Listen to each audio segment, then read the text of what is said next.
அஸ்ஸலாமு அலைக்கும் வரஹ்மத்துல்லாஹி.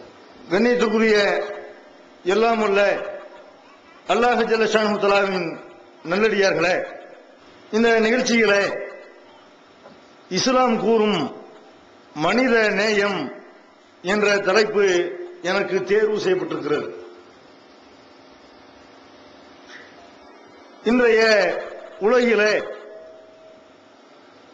தீவிரவாதம் நாளுக்கு நாள் பெருகி வருகிற நேரத்தில் மனித நேயம் வேண்டும் என்று எல்லோரும் பேசுகிறார்கள். மனித நேயம் பற்றி பேசுகிற யாராக இருந்தாலும் மனித நேயம் ஏற்படுவதற்கான வழி என்ன, மனித நேயம் உருவாகுவதற்கு நாம் என்ன செய்ய வேண்டும் என்று அந்த வழியை யாருமே பேசவே மாட்டார்கள். மனிதநேயம் வேண்டும் என்று பேசுவார்களே தவிர மனிதநேயம் எப்படி ஏற்படும், மனிதநேயம் ஏற்படாமல் இருப்பதற்கு என்ன காரணம், தீவிரவாதத்தை ஒழிப்பதற்கு என்ன வழி, இதை பற்றி யாருமே பேசவே மாட்டார்கள். அதே மாதிரி மனிதநேயத்தை பேசுகிற எந்த மேடையாக இருந்தாலும் மனிதநேயத்தை பற்றி யார் பேசினாலும் இஸ்லாம் மனிதநேயத்திற்கு எதிரானது என்று ஒரு தவறான பிரச்சாரம் பல ஆண்டுகளாகவே இந்த இந்தியாவிலே பரப்பப்பட்டு வருகிறது. இந்தியா மாத்திரமல்ல, உலகம் முழுக்க இஸ்லாம் தீவிரவாதத்தை போதிக்கிறது, முஸ்லிம்கள் தீவிரவாதிகள், மனிதநேயத்திற்கு எதிரானவர்கள் என்று ஒரு தவறான பிரச்சாரம் செய்யப்படுகிறது. அதனால்தான் இஸ்லாம் மனிதநேயத்தை சொல்கிறதா, இந்த தீவிரவாதத்தை ஆதரிக்கிறதா, இதை விளக்குவதற்காக இந்த தலைப்பு தரப்பட்டிருக்கிறது. இந்த மனிதநேயம் பேசக்கூடிய யாராக இருந்தாலும் நீங்கள் பார்க்கலாம், மனிதநேயத்திற்கு அவர்கள் ஒரு அளவுகோலை சொல்கிறார்கள். அது என்ன அளவுகோல்? இஸ்லாம் மனிதநேயத்தை எப்படி சொல்கிறது என்பதை சொல்வதற்கு முன்னால் மனிதநேயத்திற்கு எல்லோரும் வைத்திருக்கிற அளவுகோல் என்ன? மனிதநேயம் என்றால் ஒரு பெரும்பான்மை சமுதாயம், அந்த சமுதாயத்தில் இருக்கிற ஒரு சிலர் அவர்கள் ஏதாவது ஒரு காரியத்தை சிறுபான்மையினருக்கு எதிராக செய்வார்களே ஆனால் அதை சிறுபான்மையினர் ஒப்புக்கொள்ள வேண்டும். அதுக்காக அவர்கள் கொந்தளித்து எழக்கூடாது, அதை பற்றி அவர்கள் பேசக்கூடாது. பெரும்பான்மை சமுதாயம் செய்கிற எந்த தவறையும் சிறுபான்மை அட்ஜஸ்ட்மெண்ட் செய்து கொள்ள வேண்டும் என்று இதைத்தான் மனிதநேயம் என்று சொல்கிறார்கள். மனிதநேயம் அதுக்கு அர்த்தம், அவங்க கொடுக்கிற அர்த்தம் என்ன? ஒரு பெரும்பான்மை சமுதாயத்தில் உள்ள சில பேர் ஒரு சமுதாயம் வழிபடக்கூடிய பள்ளிவாசலை இடிக்கலாம், ஆனால் சிறுபான்மை ஏன் என்று கேட்கக்கூடாது. ஒரு கிறிஸ்தவ ஆலயத்தை ஒரு கூட்டம் போய் இடிக்கலாம், கிறிஸ்தவ பாதிரிமார்களை கொலை செய்யலாம், கன்னியாஸ்திரிகளை கற்பழிக்கலாம், இப்படி ஏன் செய்கிறீர்கள் என்று பெரும்பான்மை யாரும் கேட்கக்கூடாது. பெரும்பான்மை சமுதாயத்தில் உள்ள ஒரு சில பேர் அவர்கள் ஒன்று கூடிவிட்டார்களே ஆனால், எதையாவது செய்ய அவர்கள் முன் வருவார்களே ஆனால், அது என்ன கொடுமையை செய்தாலும் சிறுபான்மை சமுதாயம் பொறுமையாக இருக்க வேண்டும் என்று இந்த மனிதநேயத்துக்கு இதைத்தான் அளவுகோல சொல்கிறார்கள். சிறுபான்மை சமுதாயத்துக்கு எதிராகத்தான் எல்லோரும் மனிதநேயம் பேசுகிறார்கள். பாதிக்கப்பட்டவர்கள் பொங்கி எழும் பொழுது, அவர்கள் கும்பிடும் பொழுது நீங்கள் கும்பிடக்கூடாது, நீங்கள் தீவிரவாதத்தை கையில் எடுக்கக்கூடாது. பெரும்பான்மை சமுதாயம் கையில் எடுக்கலாம், அவர்கள் பள்ளிவாசலை இடிக்கலாம், அவர்கள் உங்கள் வழிபாட்டு உரிமையை மறுக்கலாம், ஆனால் சிறுபான்மை சமுதாயம் கொந்தளித்து எழக்கூடாது என்று இதைத்தான் சொல்லுகிற காட்சியை பார்க்கணும். இதுக்கு பேர் மனிதநேயமா? அக்கிரமம் பண்ணக்கூடியவர்களுக்கு, அநியாயம் பண்ணக்கூடியவர்களுக்கு புகலிடம் கொடுப்பதற்கு பேர், அவங்க செய்யற அக்கிரமங்களை கண்டுங்காணாமல் இருப்பதற்கு பேர் மனிதநேயமா? இஸ்லாம் மனிதநேயத்தை எப்படி சொல்லுதுன்னு பாருங்க. இஸ்லாத்தை மாதிரி மனிதநேயத்தை உலகத்தில் எந்த மார்க்கம் சொல்லியிருக்க முடியாது. அந்த அளவுக்கு அழகான ஒரு வழிகாட்டுதல் இந்த மனிதநேயத்தை பற்றி இஸ்லாம் நிறைய மனித சமுதாயத்துக்கு அறிவுறுத்துது. எப்படி எல்லாம் இஸ்லாம் சொல்லுது? திருமறை குர்ஆன்ல அல்லாஹ் சொல்லுகிறான், லா இக்ராஹ ஃபித்தீன், இந்த மார்க்கத்தில் எந்த நிர்பந்தமும் கிடையாது, எந்த கட்டாயமும் கிடையாது. இஸ்லாமிய மார்க்கம் வாளால் பரப்பப்பட்ட மார்க்கம் என்று ஒரு தவறாக இந்த இந்தியாவில் பிரச்சாரம் செய்யப்படுகிறது. இந்தியாவை ஆண்ட மன்னர்கள் அவர்கள் வாள்களை வைத்துக் கொண்டுதான் இஸ்லாத்தை இந்தியாவில் பரப்பினார்களாம். இங்க உள்ள முஸ்லிம்கள் எல்லாம் மதமாற்றப்பட்டவர்களாம். அதனால நம்ம தாய் மதத்துக்கு திரும்பணும், எல்லாரும் நம்ம மதமாற்றம் செய்யறதை வந்து தடுக்கணும் என்று மதமாற்றம் கூடாது என்று பேசக்கூடிய ஒரு காட்சியை பார்க்கிறோம். உண்மையில இந்தியாவை ஆண்ட மன்னர்கள் மதம் மாற்றினார்களா? வாழை எடுத்துக்கொண்டு வாழ்முனையில இஸ்லாத்தை பரப்பினார்களா? அப்படி பரப்ப வேண்டிய அவசியம் கிடையாது. யார் பரப்பன, யார் பொய்யான கொள்கை வைத்திருக்கிறார்களோ, யார் சொல்ற கொள்கையில குழப்பம் இருக்கிறதோ, யார் ஆன்மீகத்தின் பெயரில் ஏமாற்றிக் கொண்டிருக்கிறார்களோ, யார் ஆன்மீகத்தை சொல்லி சுரண்டி கொண்டிருக்கிறார்களோ, யார் ஆன்மீகத்தை சொல்லி மக்களை தங்கள் காலில் விட வைக்கிறார்களோ, அவர்கள் வந்து மதத்தை கட்டாயப்படுத்தி பரப்பணும். இஸ்லாத்துல பரப்பணுமா? இஸ்லாத்தை கட்டாயப்படுத்தி தான் ஏத்துக்கிற வைக்கணுமா? லா இக்ராஹ ஃபித்தீன், திருமறை குர்ஆன் சொல்கிறது, இந்த மார்க்கத்தில் எந்த நிர்பந்தமும் கிடையாது, எந்த கட்டாயமும் கிடையாது, எந்த வற்புறுத்தலும் கிடையாது. இந்த மார்க்கத்துக்கு வருமாறு யாரும் யாரையும் கட்டாயப்படுத்தக்கூடாது. கது தபையன ருஷ்து மினல்கை, வழிகேட்டில் இருந்து நேர்வழி தெளிவாகிவிட்டது. இந்த மார்க்கத்தை ஒருவர் படிப்பாரையானால், இந்த மார்க்கத்தை ஒருவர் கேள்விப்படுவாரையானால் அவருக்கு எது நேர்வழின்னு கரெக்டா தெரியும். எது வழியேடு, எந்த கடவுள் கொள்கை மனிதனுக்கு நன்மை பயக்கிறது, எந்த கடவுள் கொள்கையினால மனிதன் பிரிந்து கிடக்கிறான், எந்த கொள்கையினால மனிதர்களுக்கு மத்தியில் பிரச்சனை ஏற்படுகிறது, எதனால மனிதர்களுக்கு இடையில ஒற்றுமை ஏற்படுகிறது, எந்த ஆன்மீகம் சரியான ஆன்மீகமா இருக்கிறது என்று, மனிதனை ஏமாற்றாத ஆன்மீகமா இருக்கிறது என்று பார்த்தாலே தெரியும். பார்த்தாலே நேர்வழி பரிச்சென்று தெரியக்கூடிய ஒரு மார்க்கத்தில் வந்து கட்டாயப்படுத்தணுமா? அப்படி யாரும் கட்டாயப்படுத்தினாங்களா? நம்முடைய மன்னர்கள், முஸ்லிம் மன்னர்கள் கட்டாயப்படுத்தினாங்களா? அப்படி கட்டாயப்படுத்தி இருந்தா இன்றைக்கு எந்த கட்டாயம் கிடையாது. அன்னைக்கு கட்டாயப்படுத்துறாங்கன்னு வச்சுக்கிறோம். இன்றைக்கு இஸ்லாத்தில் இருக்க சொல்லி யாரும் கட்டாயப்படுத்துறாங்களா? முஸ்லிம்களை மதம் மாற்றப்பட்டவர்கள், வாழ்முனையில மாற்றப்பட்டவர்கள் இன்னைக்கு பழைய மதத்துக்கு போயிருக்க வேண்டியது. இன்றைக்கும் முஸ்லிம்கள் இஸ்லாத்தில் தான் இருக்கிறார்கள். இன்னும் இஸ்லாத்துக்கு ஆயிரக்கணக்கான மக்கள், லட்சக்கணக்கான மக்கள் வந்து கொண்டே இருக்கிறார்கள். உலகம் முழுக்க அதிகமான மக்களால் ஏற்றுக்கொள்ளப்படக்கூடிய, பின்பற்றப்படக்கூடிய ஒரு மார்க்கமா இஸ்லாம் இருக்குதுன்னு சொன்னா இதுக்கு காரணம் என்ன? இந்த இஸ்லாம் நல்ல மார்க்கமா இருக்குது, மனிதநேயத்தை போதிக்கக்கூடிய மார்க்கமா இருக்குது. இந்த இஸ்லாமிய மார்க்கம், இந்த மார்க்கத்தில் எந்த கட்டாயம் கிடையாது. இன்னொரு இடத்துல அல்லாஹ் நபிகள் நாயகம் ஸல்லல்லாஹு அலைஹி வஸல்லம் சொல்ல சொல்றான், குல் நபியே நீங்கள் சொல்லுங்கள், யா அய்யுஹல் காபிரூன், இந்த மார்க்கத்தை நிராகரிப்பவர்களே, காபிர்களே, லா ஆபுது மா தாபுதூன், நீங்கள் வணங்குறத நான் வணங்க மாட்டேன், வலா அன்தும் ஆபிதூன மா ஆபுத், அதே மாதிரி நான் வணங்குற இறைவனை நீங்களும் வணங்கக்கூடியவர்களா இல்லை. நானும் நீங்க வணங்குறத வணங்க மாட்டேன், நீங்களும் நான் வணங்குற இறைவனை வணங்கணும்னு கட்டாயப்படுத்த மாட்டேன். லக்கும் தீனுக்கும் வலியதீன், உங்களுக்கு உங்கள் மார்க்கம், எனக்கு என்னுடைய மார்க்கம். ஏன் மார்க்கத்தை நான் பின்பற்றுகிறேன், உங்க மார்க்கத்தை நீங்க பின்பற்றுங்கள் என்று நபியே நீ சொல்லு அப்படிங்கிற அல்லாஹ் ரப்பல் ஆலமீன் திருமறை குர்ஆன்ல சொல்லி காட்டுறான். மதத்தை வந்து நான் வந்து திணிக்க மாட்டேன், நீங்கள் உங்க மதத்தை என் மேல திணிக்காதீர்கள். மதத்தை பிரச்சாரம் பண்ணலாம், போதனை செய்யலாம், ஏற்றுக்கொள்வது ஏற்றுக்கொள்ளாமல் இருப்பது அவரவருடைய உரிமை. ஆனால் நான் கட்டாயப்படுத்த மாட்டேன், நீங்களும் கட்டாயப்படுத்தாதீங்க. முஸ்லிம்களை வந்து அன்றைய அந்த மக்காவில் இருந்த எதிரிகள், இஸ்லாத்தின் எதிரிகள் கொலை செஞ்ச நேரத்தில், இஸ்லாத்தை பின்பற்றியவரால் அடித்து உதைத்த அந்த நேரத்தில் இந்த வசனத்தில் அல்லாஹ் சொல்லுகிறான் நபிகள் நாயகத்தை, நீங்க என்னை கட்டாயப்படுத்தாதீங்க, நான் உங்களை கட்டாயப்படுத்த மாட்டேன், எனக்கு என் மார்க்கம், உங்களுக்கு உன்னுடைய மார்க்கம், மார்க்கத்தில் கட்டாயம் கிடையாது என்று நபிகள் நாயகத்தை அல்லாஹ் சொல்லுகிறான் என்றால், அப்ப இஸ்லாம் வந்து மார்க்கத்தின் பேரில் கட்டாயப்படுத்தக்கூடாதுன்னு சொல்லுதே, இது எப்படி மனிதநேயத்துக்கு எதிரான மார்க்கமா இருக்க முடியும்? நபிகள் நாயகம் போர் செஞ்சாங்களா இல்லையா? குர்ஆன்ல காபிர்களை வெட்டுங்கள் வருதா இல்லையா? அப்ப இஸ்லாம் வந்து காபிர்களை கொல்ல சொல்லக்கூடிய மார்க்கம். காபிர்கள் தப்பான அர்த்தம் விலகி கொண்டார்கள். காபிர்கள் முஸ்லிம் அல்லாதவர்கள், இஸ்லாத்தை ஏற்காதவர்கள் அர்த்தம். அவங்கள கொல்ல சொல்லி குர்ஆன்ல வருதா? வருது. அது எப்படி வருதுன்னு கேட்டா, எல்லா காபிர்களையும் கொள்ளுங்க, யாரெல்லாம் இஸ்லாத்துல இல்லை அவங்களையெல்லாம் கொள்ளுங்க, அப்படி வரல.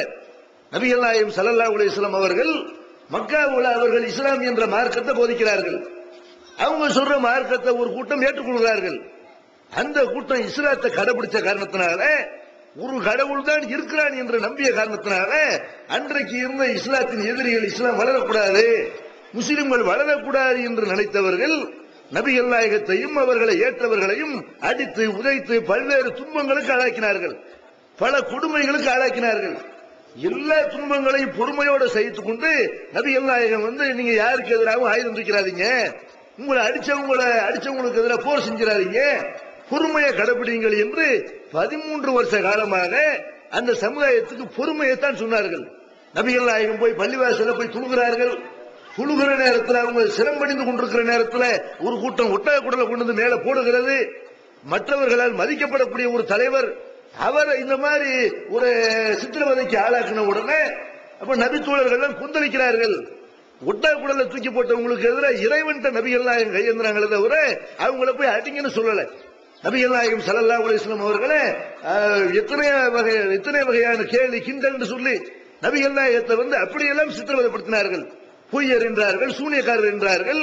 அந்த நேரத்தில் கூட ஜிப்ரீல் வருகிறார், வானத்தில் இருந்து இறைவனுடைய தூதர் ஜிப்ரீல் வருகிறார். முகமதை சொல்லுங்கள், நீங்க சொன்னீர்களே, ஆனால் 2 மலைகளுக்கு இடையில இருக்கிற இந்த ஊராரை 2 மலைகளையும் சேர்த்து இந்த ஆளுகளை சட்னி ஆக்கணும் அப்படின்னு கேட்கிறார்கள். அப்ப நபிகள் நாயகம் என்ன சொன்னார்கள்? இவர்கள் ஏற்றுக்கொள்ளாவிட்டாலும் இவருடைய சந்ததிகளாவது நான் சொல்ற இந்த மார்க்கத்தை விளங்குவார்கள், ஒரு கடவுள் தான் இருக்கிறார் என்பதை இவங்க பிள்ளைகளாவது விளங்குவார்கள் என்று பொறுமையோடு திரும்பி வந்தார்களே. அப்படிப்பட்ட அந்த நபி கொண்டு வந்த மார்க்கம் தீவிரவாதத்தை போதிக்கக்கூடிய மார்க்கமா? அந்த நபி மக்களை எல்லா மக்களையும் கொல்ல சொல்லி சொல்லுவாங்களா? எப்ப கொல்ல சொல்லி குர்ஆன் சொல்லுது? காபிர்களை கொல்லுங்கன்னு குர்ஆன்ல வருது. எப்ப வருதுன்னு கேட்டா நபிகள் நாயகம் ஸல்லல்லாஹு அலைஹி வஸல்லம் மக்காவுல இருக்கும் பொழுது இப்படி எல்லாம் சித்திரவதைக்கு உள்ளாகிறார்கள். அவங்களுடைய தோழர்களையும் அடித்து துவைக்கிறார்கள். நபிகள் நாயகத்தையும் தொல்லைகளுக்கு ஆளாக்குகிறார்கள். பல தோழர்களை கொலையும் செய்கிறார்கள். குறுக்க முடியாம சில பேர் நபிகள் நாயகத்தோடு முஸ்லிம்கள் எல்லாம் மதீனாவுக்கு சேர்கிறார்கள். மதீனா என்ற ஒரு ஊருக்கு அங்க நிம்மதியாக வாழ்ந்து கொண்டிருக்கிற நேரத்தில் அப்ப படை எடுத்துக்கிட்டு வரணும். மதீனாவுக்கு போனாலும் விடக்கூடாது, இவங்களை கொலை செஞ்சு ஆகணும், ஒண்ணும் இல்லாம ஆக்கணும்னு சொல்லி படை திரட்டி கொண்டு வரும் பொழுது அப்ப தங்களை சேர்ந்த அந்த முஸ்லிம்களை காப்பாற்ற வேண்டிய கடமை நபிகள் நாயகத்துக்கு இருக்குதா இல்லையா? அவங்க கையில அப்ப ஒரு அரசாங்கம் அமையுது. நபிகள் நாயகம் ஸல்லல்லாஹு அலைஹி வஸல்லம் அவர்கள் அன்றைய நாட்டினுடைய ஜனாதிபதியாக இருக்கிறார்கள். அரபு மதீனாவை தலைமையமாக கொண்டு அவர்கள் ஆட்சி நடத்தி கொண்டிருக்கிறார்கள். அவங்க ஒரு ஆட்சி நடத்தி கொண்டிருக்கும் பொழுது அவங்களுக்கு கீழே உள்ள மக்களை காப்பாற்ற வேண்டிய கடமை இருக்கிறது. அந்த கடமையை செய்யணுங்கிற அடிப்படையில் தான் நபிகள் நாயகம் ஸல்லல்லாஹு அலைஹி வஸல்லம் மக்காவிலிருந்து அழிக்க புறப்பட்டு வந்தாங்களே, அவர்களோட போர் செய்தார்களே தவிர சும்மா இருக்கும்போது அவனை போய் கொண்டுட்டு வா, இவனை போய் அழிச்சிட்டு வா, இந்த ஊரை போய் அழிச்சிட்டு வா, இப்படி நபிகள் நாயகம் ஸல்லல்லாஹு அலைஹி வஸல்லம் அவர்கள் எந்த போரையும் செய்யவே இல்லை. நபிகள் நாயகம் ஸல்லல்லாஹு அலைஹி வஸல்லம் செய்த போர்னா எந்த அடிப்படையில்? தங்களை காத்துக்கொள்ள வேண்டும், தங்கள் ஊர் மக்களை காப்பாற்ற வேண்டும், பிறருடைய உயிருக்கும் உடமைக்கும் பாதுகாப்பு வேண்டும். ஒரு கூட்டம் எல்லாம் ஏறக்கூடிய நேரத்தில் கத்தி எடுத்து ஒருத்தர் குத்த வரலாம், அப்பவும் அவன் மேல மனிதநேயத்தோடு நடக்கும் யாராவது சொல்லுவோமா? அப்படி பேசுனா அவனை அறிவாளின்னு ஒத்துக்கொள்வோமா? அந்த மாதிரி நிலைமையில தான் நபிகள் நாயகம் ஸல்லல்லாஹு அலைஹி வஸல்லம் அவர்களுக்கு திருக்குர்ஆன் சொல்கிறது, காத்தில் உள்ளதீன காத்திலு ஃபீ சபீலில்லாஹி அல்லதீன யுகாத்திலூனக்கும், உங்களோடு யார் சண்டைக்கு வருகிறார்களோ அவர்களோடு நபியே நீங்களும் சண்டையிடுங்கள். தமிழ்நாடு தௌஹீத் ஜமாஅத்தின் அரும் பணிகள், இஸ்லாம் கூறும் அனைத்து பணிகளையும் குர்ஆன் மற்றும் நபி வழியின் அடிப்படையில் செயல்படுத்தும் முதன்மையான அமைப்பு தமிழ்நாடு தௌஹீத் ஜமாஅத். பிற மத மக்களுக்கு இஸ்லாத்தை எடுத்துரைக்க அழைப்பு பணி. இஸ்லாத்தை ஏற்றுக்கொண்டவர்களுக்காக அனைத்து உதவிகளுடன் முற்றிலும் இலவசமாக ஆண்களுக்கும் பெண்களுக்கும் என தனித்தனி பயிற்சி மையங்கள். முஸ்லிம் சமுதாயத்தில் காணப்படும் பலவித தீமைகள் மற்றும் மூட நம்பிக்கைகளை களைவதற்கு பொதுக்கூட்டங்கள், மாநாடுகள் போன்ற பல்வேறு நிகழ்ச்சிகள், வரதட்சணை ஒழிப்பு பற்றிய விழிப்புணர்வு கூட்டங்கள் மற்றும் வாங்கிய வரதட்சணையை திருப்பிக் கொடுக்கும் நிகழ்ச்சிகள், உயிர்காக்கும் இரத்த தானங்கள், இலவச மருத்துவ முகாம்கள் மற்றும் ஆம்புலன்ஸ் சேவைகள், ஏழை எளிய மாணவ மாணவிகளுக்கு இலவச நோட்டு புத்தகங்கள், இலவச சீருடைகள், நோன்பு பெருநாளை மகிழ்ச்சியுடன் கொண்டாட ஃபித்ரா விநியோகம் மற்றும் ஹஜ் பெருநாளின் போது கூட்டு குர்பானி திட்டம், சுனாமி, தீ விபத்து, சாலை விபத்து, வெள்ளம் போன்ற திடீர் விபத்துகளில் பாதிக்கப்படும் மக்களுக்கு ஓடோடி சென்று உதவுதல், தனியார் தொலைக்காட்சி மூலம் தினந்தோறும் பல்வேறு நிகழ்ச்சிகள், இணையதளம் மூலம் இஸ்லாத்தை அறிந்து கொள்ள www.onlinepj.com, www.tntj.net போன்ற 2 இணையதளங்கள், ஏகத்துவம், தீன்குல பெண்மணி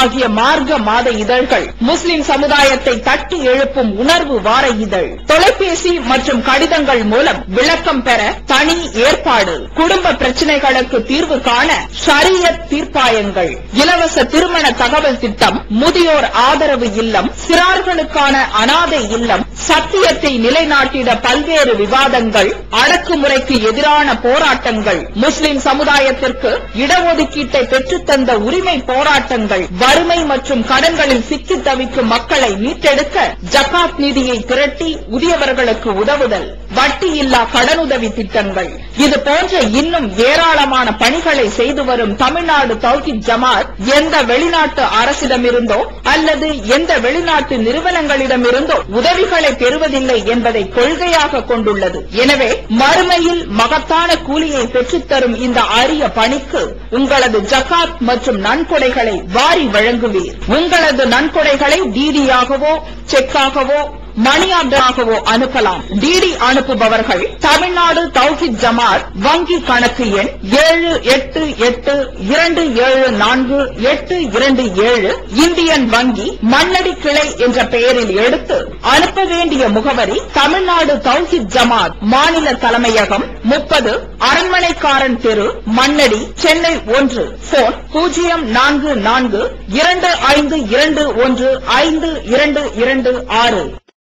முஸ்லிம்கள் சண்டையிடுங்கள், அதுல கூட வலா தாத்தது, நீங்கள் வரம்பு மீறாதீர்கள்.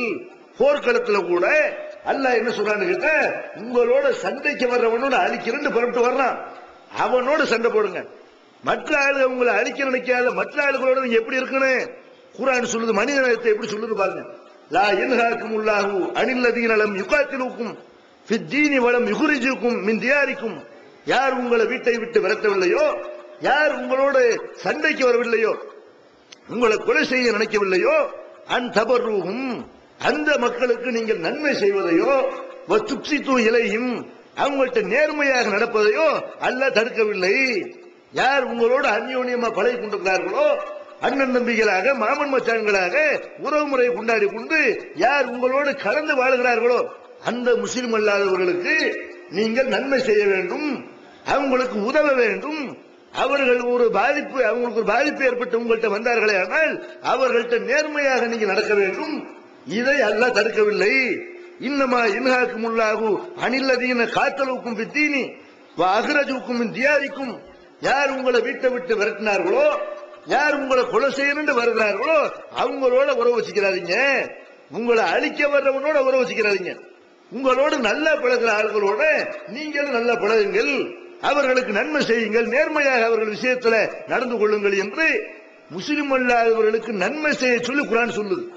இன்னும் சொல்ல போனால் இஸ்லாமிய மார்க்கத்தில் அடிப்படை கடமைகள் 5 இருக்கிறது. அந்த 5 கடமைகள்ல ஒண்ணு என்ன தெரியுமா? ஜக்காத் என்ற கடமையை, கட்டாய தர்மம். செல்வந்தர்களாக இருக்கக்கூடியவர்கள் தங்களுடைய மொத்த சொத்துக்களை கணக்கு பண்ணி அவர்கள் 2% பிறருக்கு தானமாக வழங்க வேண்டும், ஏழைகளுக்கு வழங்க வேண்டும். இந்த ஏழைகள் யார் யாருன்னு பட்டியல் வரும் பொழுது அதுல முஸ்லிம் அல்லாதவர்கள் கூட இஸ்லாம் சேர்க்கிறது. திருக்குர்ஆன்ல அல்லாஹ் சொல்றான், பிற முஸ்லிம் அல்லாத மக்கள் அவங்களுடைய உள்ளங்கள் உங்கள் பால் ஈர்க்கப்பட வேண்டும், அவங்க உங்களோட இணக்கமாக வாழ வேண்டும், இஸ்லாத்தை அவர்கள் விரும்ப வேண்டும். அப்படிங்கிற அடிப்படையில் முஸ்லிம் அல்லாதவர்களுக்கு நீங்கள் உதவி செய்யுங்கள். இந்த ஜக்காத் கட்டாய தர்மத்தை அவன் ஏழையா இருந்தா அவனுக்கும் கொடுங்க, அவன் கடனாளியா இருந்தா அவனுக்கும் கொடுங்க, அவன் நோயாளியா இருந்தா அவனுக்கும் கொடுங்க. கொடுக்கிற விஷயத்துல முஸ்லிம் அல்லாதவன்னு பார்க்காதீங்க. நீங்கள் கொடுக்கிற காரணத்தினால உங்கள் அவன் விரும்புவான் என்றால், உங்கள் மார்க்கத்தை விரும்புவான் என்றால், உங்க சமுதாயத்தை விரும்புவான் என்றால் அவங்களுக்கு ஒரு பகுதியை நீங்க கொடுங்கள் என்று கட்டாய கடமையாக முஸ்லிம் அல்லாத மக்களுக்கு உதவி செய்வதை கட்டாய கடமையாக்கக்கூடிய ஒரு மார்க்கம் முஸ்லிம் அல்லாதவர்களை கொலை செய்ய சொல்லுமா? மனிதநேயத்துக்கு எதிரான மார்க்கமா? இன்னைக்கு மனிதநேய இஸ்லாம் மனிதநேயத்துக்கு எதிரானு பேசக்கூடிய ஆள்களை பார்க்கிறோம். இந்த இந்துத்துவ சக்திகள் ஒரு ஏதாவது தீபாவளி பொங்கல் வரும்னு வைங்களேன், போஸ்டர் அடிச்சு ஒட்டினான். என்ன அடிச்சு ஒட்டினான்? நீங்கள் இந்து கடைகளிலேயே வாங்குங்கள், பொருள்கள் வாங்குறதா இருந்தா முஸ்லிம் கடைகள்ல வாங்காதீங்க, இந்து கடைகளை மட்டுமே வாங்குங்கள் அப்படின்னு போஸ்டர் அடிச்சு ஒட்டினான். இது மனிதநேயமா? இந்த மாதிரி ஆளுக எல்லா மக்களும் ஒற்றுமையா இருக்கணும்னு விரும்பக்கூடிய ஆள்களா? இவர்கள் ஒற்றுமைக்கு எதிரானவர்கள். திருமறை குர்ஆன் என்ன சொல்லுது? இஸ்லாம் என்ன சொல்லுது? உன்கிட்ட நல்ல பழகிறானா உன்னை கொலை செய்யணும்னு நினைக்கலையா, அவனுக்கு நன்மை பண்ணுப்பா, அவனுக்கு உதவி செய்யு அப்படின்னு சொல்லக்கூடிய மார்க்கம் எங்க? முஸ்லிம்கள் கடையில வாங்காதீங்கன்னு சொல்லக்கூடிய இந்த ஆளுதான் மனித நேயத்தை சொல்றாங்களா? அதே மாதிரி நீங்க பார்ப்பீர்களே. ஆனால் திருமறை குர்ஆன்ல அல்லாஹ் ரப்பல் ஆலமீன் சொல்றான், இந்த 20ஆம் நூற்றாண்டுல கூட இன்றைக்கு இப்படி பேச மாட்டேங்கிற மனித நேயத்தை எவனும் சொல்ல முடியாது. அந்த அளவுக்கு குர்ஆன் சொல்லுது. எப்படி சொல்லுது? இந்த கலவரங்களுக்கு, மத கலவரங்களுக்கு எல்லாம் அடிப்படை காரணமா அமைகிறது என்னன்னு கேட்டா, ஒரு சமுதாயம் பேச்சுரிமைங்கிற பேர்ல வரம்பு மீறதான் காரணம். இன்னைக்கு பார்க்கிற இந்த விநாயகர் ஊர்வலம் நடக்குது. ஒரு மாசம் 2 மாசத்துக்கு முன்னாடி எல்லாம் இங்க நடந்தது. இந்த விநாயகர் ஊர்வலம் எத்தனையோ ஊர்வலங்கள் முஸ்லிம்கள் தெருக்கள்ல செல்கிறது.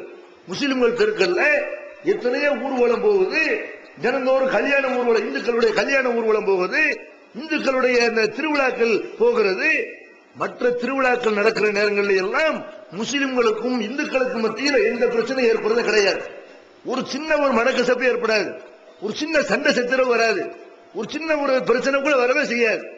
ஆனால் விநாயகர் ஊர்வலம்ங்கிற பேரில் நடக்கிற ஊர்வலத்தை மாத்திரம் பார்த்தீர்களே ஆனால் அது பிரச்சனைக்காகவே நடத்தப்படுகிற ஒரு காட்சியை பார்க்கணும்.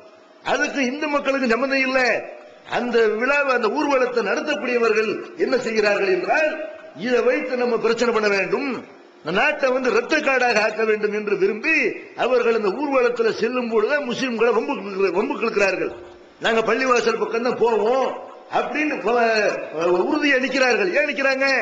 பள்ளிவாசல் பக்கம் போனாதான் பள்ளிவாசல் கண்ணாடியை உடைக்க முடியும், பள்ளிவாசல் செவத்துல கல்லை ஊட்டி எறிய முடியும், 10 பைசா முறுக்கு பள்ளிவாசல் நொறுக்கு என்று இப்படி பேசிக்கொண்டே கலவரத்தை உண்டாக்கி கொண்டு செல்லக்கூடிய காட்சியை பார்க்கிறோமா இல்லையா?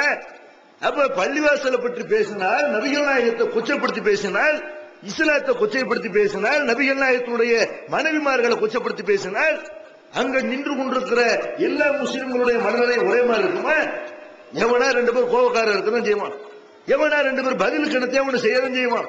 உடனே இஸ்லாம் அதுக்கு இஸ்லாம் அதை ஏற்றுக்கொள்ளுமா? இஸ்லாம் மனிதநேயத்துக்கு எதிராக பேச முடியுமா? இந்த சண்டைக்கு யார் காரணம்? பிரச்சனைக்கு யார் காரணம்? எத்தனையோ ஊர்வலங்கள், மத ஊர்வலங்கள்ல ஏற்படாத பிரச்சனை இதுல மட்டும் ஏன் ஏற்படுகிறது? இந்த மாதிரி ஒரு ஊர்வலத்தை நடத்தி அந்த அரசியல் செய்து நம்ம குளிர் காய வேண்டும், நம்ம ஆட்சியை பிடிக்க வேண்டும்ங்கிற அடிப்படையில் தான் இந்துத்துவாவினர் இப்படிப்பட்ட ஊர்வலங்களை எல்லாம் நடத்துகிற காட்சியை பார்க்கிறோம். இந்த மக்கள் விளங்கிக் கொள்ள வேண்டும். இஸ்லாத்தை பொறுத்த வரைக்கும் இஸ்லாம் முஸ்லிம்களுக்கு என்ன அறிவுரை சொல்லுது தெரியுமா? வலா தசுப்புள்ளதீன எதுவும் மிந்துன் இல்லாஹி எசுப்புள்ளாக அதுவும் கைரியில் மின், அல்லாஹ்வை தவிர மற்றவர்கள் வணங்கப்படுறாங்களே, மற்ற சமுதாயம் வணங்குறாங்களே, அந்த கடவுளர்களை நீங்கள் ஏசாதீர்கள். அது கடவுள் இல்லைன்னு உங்களுக்கு தெரியும், ஆனால் அவங்களுக்கு தெரியுமா? நீங்க அவங்களை திட்டுவீர்களே, ஆனால் அவர்கள் அறிவில்லாமல் உங்கள் அல்லாஹ்வை திட்டுவார்கள். நீங்க அடுத்தவன் கடவுளை திட்ட, அவன் எதுக்கு உன் கடவுளை திட்டனே? நீ அவன் கடவுளை திட்டாத, அவன் உன் கடவுளை திட்ட வேணாம் என்று எவ்வளவு அழகா மனிதநேயத்தை சொல்லிக் கொடுக்குன்னு பாருங்க. இதை விட மனிதநேயத்தை சொல்லிக் கொடுக்கணுமா? அப்ப இஸ்லாம் சொல்லுது, இந்த பிரச்சனைக்கு மத கலவரங்களுக்கு என்ன காரணம்னா, ஒவ்வொருத்தவரும் அந்த பேச்சுரிமைங்கிற பேர்ல வரம்பு மீறக்கூடாது, ஒரு வரம்புக்குட்பட்டு செயல்பட வேண்டும். ஒருத்தர் ஒரு மத விழாவே நடக்கும்னு சொன்னால் அதுல அந்த மதத்தை பரப்பினால், அந்த மதத்தினுடைய கொள்கையை பரப்பினால் அதுல பிரச்சனை இல்லை. மற்றவர்களை சீண்டி பார்க்கிற வகையில செய்தால் அங்க பிரச்சனை ஏற்படுமா இல்லையா? அப்ப இதை இஸ்லாம் முஸ்லிம்களுக்கு அறிவுறுத்துது, இது திட்டாதீங்க, எல்லாரும் இதை கடைபிடித்து விட்டால் நம்ம அடுத்த மதத்துக்காரங்களை திட்ட வேணாம், அவங்க வணங்குற முஸ்லிம்கள் வணங்குற அல்லாஹ்வை திட்ட வேணாம், அவங்க மதிக்கிற நபிகள்லாம் எங்கிட்ட திட்ட வேணாம் என்று வந்துவிட்டால் பள்ளிவாசல கல்லை விட்டு எரிய வேணாம் இப்படின்னு வந்துட்டா மதக்கலவரம் வருமா? அப்ப மனிதனையை ஏற்படுறதுக்கான வழியை இஸ்லாம் சொல்லித் தருது. அதே மாதிரி நபிகள் நாயகம் ஸல்லல்லாஹு அலைஹி வஸல்லம் அவங்களுக்கு இறக்கப்பட்ட திருமறை குர்ஆன்ல அல்லாஹ் சொல்லி காட்டுறான், வலா எஜ்ரிமன்னக்கும் ஷனானு கௌமின் அலா அல்லா தாதிலு ஹுவ ஈதிலுஹு அக்ரபுலி தக்வா. உங்களுக்கு ஒரு சமுதாயத்தின் மேல ஒரு வெறுப்பு இருக்கிறது, உங்களை அழிக்கக்கூடிய ஒரு கூட்டம், உங்களுக்கு எதிரான ஒரு கூட்டம், அவனுக்கு ஒரு பிரச்சனை என்று உங்கள்கிட்ட வந்தானேயானால் அவன் மேல உள்ள வெறுப்பு நீதி செலுத்துவதில் இருந்து உங்களை தடமுறை செய்ய வேண்டாம். அல்லாஹ் சொல்றான், உங்களுக்கு எவன் எதிரியா இருக்கிறானோ அவனுக்கு ஒரு பிரச்சனை வந்து விட்டால் நீங்க அவன் நியாயம் இருந்தால் அவன் பக்கம் நிற்க வேண்டும், அவனுக்கு நியாயம் வழங்க வேண்டும். நம்ம எதிரி தானே, நம்ம இந்த நேரத்தை அவன் நல்ல மாற்றத்தை நம்ம அவனுக்கு எதிராக நிற்போம், இப்படி நிக்க கூடாது. இறையச்சம் எதுன்னு கேட்டா, கடவுளை உண்மையா பயப்படக்கூடியவர்கள் யாருன்னு கேட்டா, ஒரு சமுதாயத்து மேல உள்ள வெறுப்பின் காரணத்தினால அவங்க விஷயத்துல நேர்மை இல்லாம நடந்துடக்கூடாது, நியாயம் இல்லாம நடந்துடக்கூடாது. அப்படி இஸ்லாம் சொல்லுகிற காட்சியை பார்க்கிறோம். அதே மாதிரி போரை இஸ்லாம் கடமையாக்குற, போர் என்று வந்துவிட்டால் உலகத்துல எவனும் அதுக்கு ஒரு வரம்பை வைக்க மாட்டான். போர் என்று அறிவித்து விட்டார்களே, ஆனால் ஒரு அரசு அறிவித்து விட்டது என்றால் அதுல போர்ல கொல்லப்படுற யாருன்னு பார்க்க மாட்டான். பெண்கள் அழிகிறாங்களா, சின்ன பிள்ளைங்க அழிகிறாங்களா, எவன் சண்டைக்கு வர்றான்னு அவனை மட்டும் கொள்ள மாட்டான். டோட்டல் அந்த ஊரையே அழிக்கிற காட்சியை பார்க்கணும், ஒரு நாட்டையே அழிக்கிற காட்சியை பார்க்கணும். மனிதநேயம் பேசிக்கொண்டு என்ன செய்யறான், ஒட்டு மொத்தமா டோட்டலா ஒரு சமுதாயத்தை காலி பண்றான். அதுல சம்பந்தம் இல்லாத பலவீனர்கள், வயசான ஆளுகள், பெண்கள், சிறுவர்கள் இவங்களை எல்லாம் கொலை செய்து ஏவுகணைகள் அனுப்பி ஒண்ணும் இல்லாம ஆக்குகிற காட்சியை பார்க்கிறோம். போற இஸ்லாம் சொல்லுத, ஒரு அரசாங்கம் இருந்துச்சுன்னு சொன்னால் அந்த அரசாங்கத்துக்கு கீழே இருக்கக்கூடிய மக்களுக்கு எதிராக இந்த நாடாவது வார் அறிவித்தால் அவங்களுக்கு எதிராக இந்த அரசாங்கம் வார் செய்யணும், போர் செய்யணும், வார் அறிவிக்கணும். அப்படி போர் செய்யும் பொழுது கூட அதுல பெண்களை கொல்லக்கூடாது இஸ்லாம் சொல்லுது, அதுல சிறுவர்களை கொலை செய்யக்கூடாது. ஏமா அதுல சம்பந்தம் இல்லை, போருக்கு வரலையோ அவனை கொலை செய்யக்கூடாது, யாரை நெருப்புல பொசுக்க கூடாது, போர்ல ஒருத்தனை கொலை செய்தால் கூட அவன் முகத்தை காயப்படுத்தக்கூடாது, அவருடைய உடல்கள் அந்த உடல்களை கண்டம் துண்டமாக வெட்டக்கூடாது, சிதைக்க கூடாது என்று போர்ல கூட மனிதநேயத்தை இஸ்லாம் சொல்லுதுன்னா, அப்ப இதை விட மனிதநேயத்தை எப்படி சொல்லித்தர முடியும்? மனிதநேயத்தை இஸ்லாம் மாதிரி உலகத்துல எந்த மார்க்கும் சொல்லல. அதே மாதிரி பார்த்தீர்களே ஆனால் நபிகள் நாயகம் ஸல்லல்லாஹு அலைஹி வஸல்லம் அவர்களைத்தான் மனிதநேயத்துக்கு எதிரானவர்களாக இன்றைக்கு சித்தரிக்கிற காட்சியை பார்க்கிறோம். ஒவ்வொரு நேரத்தில் இந்த மீடியாக்கள், பத்திரிகைகள் என்ன செய்யறான்னு கேட்டா, நபிகள் நாயகத்தை ஒரு தீவிரவாதி மாதிரி சித்தரிக்கிற காட்சியை பார்க்கிறோம். நபிகள் நாயகம் மாதிரி பிற மதத்தவர்களோட நல்ல வகையில் நடந்து கொண்ட, நல்லிணக்கத்தோடு பழகிய ஒரு தலைவரை, ஒரு மத தலைவர் உலகத்தில் எங்கேயுமே பார்க்க முடியாது. தனக்கு தீங்கு செய்தவர்களுக்கு கூட நபிகள் நாயகம் நன்மை செய்த வரலாற்றை தான் அவங்களுடைய வரலாற்றில் பார்க்க முடியும். நபிகள் நாயகம் ஸல்லல்லாஹு அலைஹி வஸல்லம் அவர்கள் அந்த நாட்டினுடைய அதிபராக இருக்கிறார்கள், மத தலைவராகவும் இருக்கிறார்கள், அரபு நாட்டினுடைய அதிபராகவும் இருக்கிறார்கள். பெரும் பெரும் வல்லரசுகள் எல்லாம் அவங்க அந்த நாடு பெரிய வல்லரசு என்ற அளவுல பெரும் பெரும் வல்லரசுகள் அவங்க கையில வந்துருச்சு. அந்த மாதிரியான நிலைமையில நபிகள் நாயகம் ஸல்லல்லாஹு அலைஹி வஸல்லம் அவங்களை ஒரு யூத பெண்மணி விருந்துக்காக அழைக்கிறார்கள். அப்படி விருந்துக்காக அழைக்கும் பொழுது நபிகள் நாயகம் ஸல்லல்லாஹு அலைஹி வஸல்லம் எந்த பயமும் இல்லாம, ஒரு யூத பெண்ணா இருக்கிறாங்களே, அது அவங்களை கொல்லுவதற்காக வேண்டி அன்றைக்கு யூதர்கள் பல திட்டம் திட்டு கொண்டிருந்தார்கள். அந்த மாதிரி நிலைமையில ஒரு யூத பெண்மணி அழைக்கிறார்கள், விருந்துக்கு பதிலளிக்க வேண்டும் அடிப்படையில் எந்த பாதுகாப்பு இல்லாம நபிகள் நாயகம் சென்று வருகிறார்கள். போனா அந்த அம்மா எதுக்கு கூப்பிடுதுன்னு கேட்டா, விருந்துங்கிற பேர்ல கூப்பிட்டு சாவடிக்க நினைச்சுதான் கூப்பிடுது. அந்த காலத்துல மன்னர்களை எல்லாம் இப்படிதான் செஞ்சிருக்காங்க. விருந்துங்கிற பேர்ல யாராவது ஒரு எதிரி விருந்து கூப்பிட்டான்னு சொன்னா விருந்துங்கிற பேர்ல காலி பண்ணிடலாம் அப்படின்னு விருந்துங்கிற பேர்ல மன்னரை கொலை செய்வார்கள். இதுக்காக வேண்டி அந்த காலத்தில் உள்ள மன்னர்கள் என்ன ஏற்பாடு பண்ணிருக்கான்னு கேட்டா, அதுக்குன்னு ஒரு ஆளை வச்சிருப்பான். விருந்துக்குன்னு கூப்பிடுறாங்களா, அவன் எல்லா சாப்பாடையும் சமைச்சு வச்ச உடனே அந்த சாப்பாட்டை அவனை திங்க சொல்லுவான். ஒரு ஆள் அதுக்குன்னு ஒருத்தர் இருப்பான், அவன் திண்டு உசுரோட இருந்தா அதுக்கப்புறம் தான் மன்னர் சாப்பிடுவார். இந்த மாதிரி மன்னரை கொலை செஞ்சிருவாங்க காரணத்தினால இன்னொரு ஆளை பலிகடாவை ஆக்கின மன்னர்கள் இருந்திருக்கிறார்கள். நபிகள் நாயகம் ஸல்லல்லாஹு அலைஹி வஸல்லம் அந்த மாதிரி எல்லாம் நபி தோழர்களை கூப்பிட்டு சாப்பாடு டெஸ்ட் பண்ணுங்க, நீங்க தின்னுட்டு உயிரோட இருந்தா நான் சாப்பிடுறேன் அப்படிலாம் சொல்லல. அவங்கள நேரடி அந்த உணவை, அந்த விருந்தை ஏற்கிறார்கள். அந்த விருந்துல விஷம் கலக்கப்பட்டிருக்கிறது. இறைவனுடைய உதவியினால அவர்கள் உயிர் காப்பாற்றப்படுகிறார்கள். நபிகள் நாயகம் ஸல்லல்லாஹு அலைஹி வஸல்லம் கிட்ட நபி தோழர்கள் கேட்கிறார்கள், அல்லாஹ்வுடைய தூதரே, அந்த பொம்பளை நாங்கள் கொலை செஞ்சிட்டோமா? ஏன்னா அவங்க இஸ்லாமிய அரசாங்கம் நடைபெற்றுக் கொண்டிருக்கிறது. ஒரு அரசாங்கத்துக்கு கீழே வாழ்ந்து கொண்டு சிறுபான்மை சமுதாயமாக அன்றைக்கு யூதர்கள் இருக்கிறார்கள். நபிகள் நாயகம் அந்த நாட்டினுடைய அதிபராக இருக்கிறார்கள். அவங்க நாட்டில் உள்ள சட்டம் என்ன, இஸ்லாமிய சட்டம் என்ன? கொலைக்கு கொலை. வேற எந்த நபி தோழரையாவது கூப்பிட்டு இப்படி கொலை செய்ய பிளான் பண்ணி இருந்தால் அந்த பொம்பளை கொலை செய்ய வேண்டும் என்றுதான் நபிகள் நாயகம் தீர்ப்பு வழங்கியிருப்பார்கள். ஆனால் தன் விஷயத்தில் நபிகள் நாயகம் தீர்ப்பு வழங்கல. போன போது விட்டுருங்க, மன்னிச்சு விட்டுருவோம் என்று நபிகள் நாயகம் தன்னை கொலை செஞ்ச வந்த ஒரு பொம்பளையை கூட மன்னித்து விட்டார்கள் என்றால், நபிகள் நாயகம் முஸ்லிம் அல்லாத மக்களோட எப்படி பழகினார்கள் என்பதற்கு, அவங்களுடைய தவறுகளை எல்லாம் எப்படி மன்னித்தார்கள் என்பதற்கு அழகான ஒரு சான்றாக இந்த செய்தியை நம்ம பார்க்கலாம். அதே மாதிரி நபிகள் நாயகம் ஸல்லல்லாஹு அலைஹி வஸல்லம் அவர்கள் ஒரு ஆட்சி நடத்தினாங்களே, அந்த ஆட்சியில எந்த கடமை இல்லை. இன்றைக்கு இந்தியாவா இருக்கட்டும், உலகத்துல எவ்வளவு பெரிய வல்லரசா இருக்கட்டும், பொருளாதாரத்துல அதல பாதாளத்துல சென்று கொண்டிருக்கிற காட்சியை பார்க்கிறோம். இந்தியா பரவல்லன்னு சொல்லலாம். பெரிய வல்லரசுங்களா அவன் பொருளாதாரத்துல அதல பாதாளத்துல எப்ப படுக்க அந்த நாடு படுக்குன்னு சொல்ல முடியாது. அப்படி சரிந்து கொண்டு வரக்கூடிய காட்சியை பார்க்கிறோம். நபிகள் நாயகம் ஸல்லல்லாஹு அலைஹி வஸல்லம் அவர்கள் எப்படிப்பட்ட ஒரு ஆட்சி நடத்தினாங்கன்னு கேட்டா, அவர்கள் கேட்கிற மக்களுக்கெல்லாம் வாரி வாரி வழங்கக்கூடிய அளவுக்கு அவங்களுடைய கஜானாவுல ஜக்காத்துன்னு அறிமுகப்படுத்தினாங்களே, அந்த ஜக்காத்து என்ற திட்டத்தின் காரணத்தினால கேட்கிற ஆளுகளுக்கெல்லாம் அள்ளி வழங்கினார்கள். வர்ற ஏழைகளுக்கெல்லாம் வாரி வாரி வழங்கினார்கள். கடன் இல்லாத ஒரு சமுதாயமாக நபிகள் நாயகம் ஆட்சியில் அன்றைய மக்கள் இருந்தார்கள்.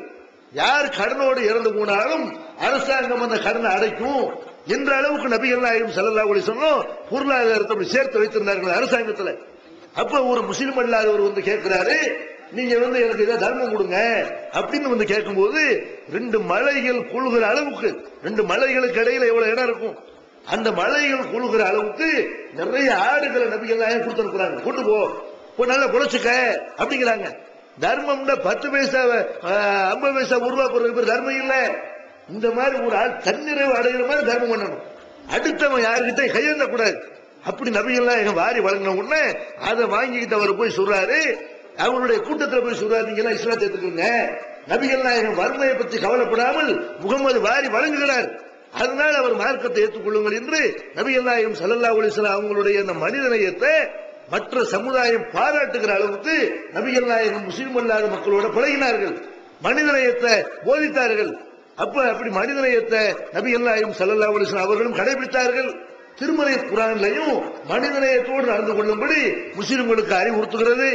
உலக மக்கள் எல்லோரும் நபிகள் நாயகம் அவர்கள் நடந்த மாதிரி, இஸ்லாம் திருமறை குர்ஆன் சொல்ற மாதிரி மனிதநேயத்தை அவரவர்கள் கடைபிடிப்பார்களே, ஆனால் இந்த நாட்டில் எந்த கலவரம் இருக்காது. இந்த முஸ்லிம்களும் இந்துக்களுக்கு இடையில இந்த உறவு மாமன் மச்சான்ங்கிற இந்த உறவு இருந்து கொண்டே இருக்கிறது. இது இருந்துகிட்டே இருக்கும். இதை கெடுப்பதற்காக வேண்டி, இதுல அரசியல் பண்ண வேண்டும் வேண்டி இஸ்லாம் மனிதநேயத்துக்கு எதிராக என்று சொல்கிறார்கள். இஸ்லாம் தான் மனிதநேயத்தை வலியுறுத்தி சொல்லக்கூடிய மார்க்கம். அதனால் இந்த இஸ்லாத்தை விளங்கி முஸ்லிம் அல்லாதவர்கள் முஸ்லிம்களோட நல்லுறவு மேற்கொள்ள வேண்டும். அல்லாஹ்